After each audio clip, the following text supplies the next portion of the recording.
आता आपण दोघं पॅरल चाललोय, शेजारी क्रेन आहे आणि आपण इथं दोघं पॅरल ड्रायव्हिंग करायचं नाही, पाठीमागचं ट्रॅफिक अडलं जाईल बघा.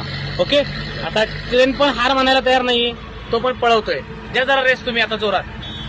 आला बघा हॉर्न फॉर्च्युनरचा, द्या रेस. येस, पॉईंट नोट करा काय सांगितलं मी.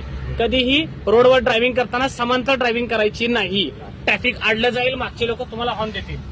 ओके, येस, कारण तुम्ही लाईट मोटर व्हेकल मध्ये, क्रेन हेवी मध्ये, हेवी गाड्या पळत नाहीत म्हणून तुमच्यावर जोर लावणार, आणि तो मागचा फॉर्च्युनरवाला बघा तुम्हाला हॉर्न देतोय. येस, आलं लक्षात. द्या रेस. राडा राडा राडा पाहू शकता विजय देशपांडे सर. ट्रेनिंग आवडलं, व्हिडिओ पाहिले आणि क्लास जॉईन केला. सर कसं वाटतंय? एकदम क्लास, मस्त वाटतंय. कधीपासून पाहता व्हिडिओ? हे जवळ आता ते 1-2 महिने झाले बघतोय. 1-2 महिने झाले. हा, एकदम एन्जॉय, छान वाटतंय. हो हो हो. Yes, thank you so much. तर पीजेचा राडा एन्जॉय करायला विजय देशपांडे सर आलेले आहेत, पाहू शकता. सर ही लेन्स सोडायची नाही, नाही. पाठीमागं काहीही हो, काही. आजी माझी मंत्री कोणी असो, रेस द्या हळूहळू. आता तो ट्रक, त्याचं लक्ष नाही बघा, त्याला एक हॉर्न द्या. Yes, very good. ज्या गाड्यांचं लक्ष नाही आपल्याकडे त्यांना एखादा हॉर्न मारायचं की बाबा मी आहे तुझ्या शेजारी येतोय. ओके, त्या रेस हळूहळू. येस, जास्त नाही द्यायचा हॉर्न, कमी, एखादा हॉर्नचं प्रमाण कमी करायचंय.